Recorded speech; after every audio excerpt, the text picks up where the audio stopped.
గురుగారు, జాతక దోషాల నివారణ కోసం రత్నాలతో కూడినటువంటి ఉంగరాన్ని ధరిస్తూ ఉంటారు కదా, ఇలా ధరించడం వల్ల దోషాలు పోతాయంటారా?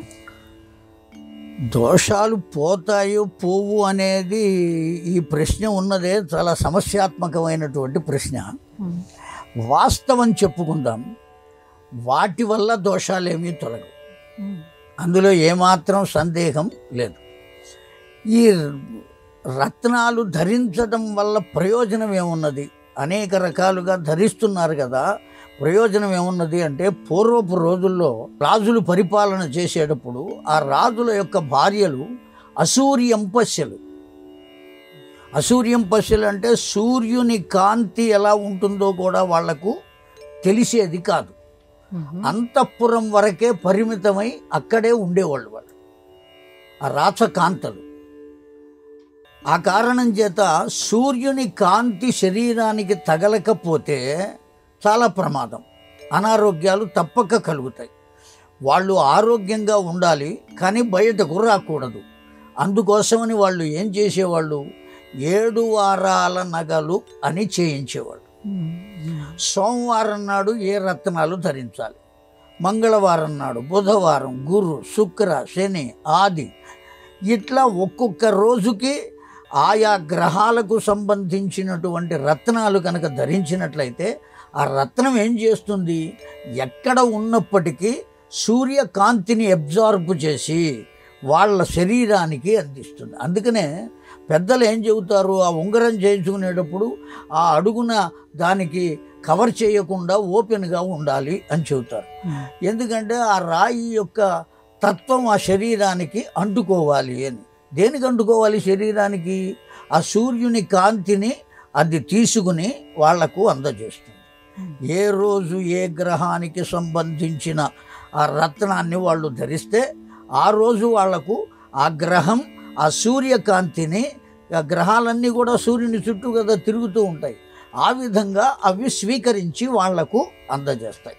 అందుకోసం ఈ రత్నాలు వచ్చినాయి. ఇప్పుడు అది కేవలం అది పెట్టుకుంటే చాలు, నీ జాతకం మారిపోతుంది, కోట్లు నీకు వస్తాయి అంటే, ఇవాటి రోజున ప్రతి ఒక్కరి ఆలోచన రాత్రి తెల్లారే లోపల నేను కోటీశ్వరుణ్ణి అయిపోవాలి. ఈ ఆశతో మనం ఏం చేస్తున్నాం, ముందు అప్పు చేసైనా సరే వేలకు వేలు పెట్టి ఆ రాళ్ళు కొనుక్కుంటున్నాం, పెట్టుకుంటున్నాం, దానివల్లే మారిపోయామని అనుకుంటున్నాం. అంటే ఎవరికి ఏ గ్రహాల అనుకూలత లేదో దాన్ని బట్టి ఆ గ్రహాల అనుకూలత ఎంతకాలం ఉంటుంది అంటే, ఇప్పుడు శనిగ్రహం ఉన్నది.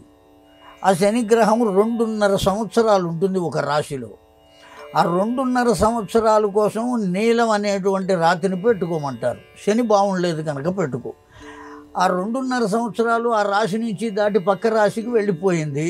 ఇప్పుడు శనిగ్రహం అయిపోయింది, ఇంకో గురుగ్రహం వచ్చింది అక్కడికి, అది కూడా బాగుండలేదు. ఇప్పుడు ఏం చేయాలి, ఆ నీలం తీసి అవతల పారేసి మళ్ళీ ఇంకో కెంపు పెట్టుకోవాలి. ఇంకో రాయి దాని సమయం అయిపోగానే అది తీసేసి ఇంకో రాయి పెట్టుకోవాలి. ఎన్ని రాళ్ళు నీ జీవితం మొత్తంలో మారుస్తావు నువ్వు? ఏమిటి దానివల్ల ప్రయోజనం?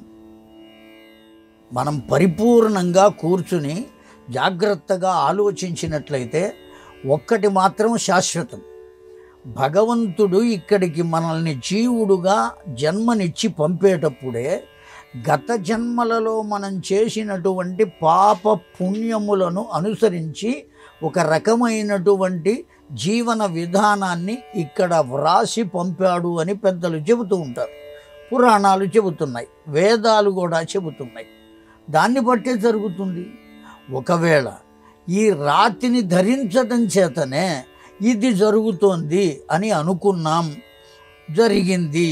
కానీ నువ్వు గత జన్మల్లో చేసిన పాపపుణ్యాలు అనుభవించవలసినవి ఉన్నాయి కదా, ఆ అనుభవించవలసినవి అనుభవించకుండా ఏవో ఉపాయాలు చేసి అవి ధరించి వాటిని తప్పించుకుంటే వాటిని అనుభవించవలసిన ఆవశ్యకత మిగిలి ఉన్నది కనుక మళ్ళీ జన్మించవలసి వస్తుంది, మళ్ళీ పుట్టవలసి వస్తుంది. రామకృష్ణ పరమహంస గారికి రాచపుండు వచ్చింది. దాన్ని తగ్గించడం కోసం వివేకానంద వైద్యుణ్ణి తీసుకొచ్చాడు. అప్పుడు రామకృష్ణ పరమహంస ఏం చెప్పారు అంటే, నాయన ఈ రాచపుండును తగ్గించడానికి నువ్వు డాక్టర్ని తీసుకొచ్చావు, ఆయన మందిస్తాడు, తగ్గుతుంది, కానీ నేను అనుభవించవలసిన కష్టం ఇంకా మిగిలి ఉంటుంది, దానికోసం నేను మళ్ళీ పుట్టవలసి ఉంటుంది, అలా పుట్టడం నాకు ఇష్టం లేదయ్యా, కనుక వైద్యం చేయించవద్దు అన్నాడు.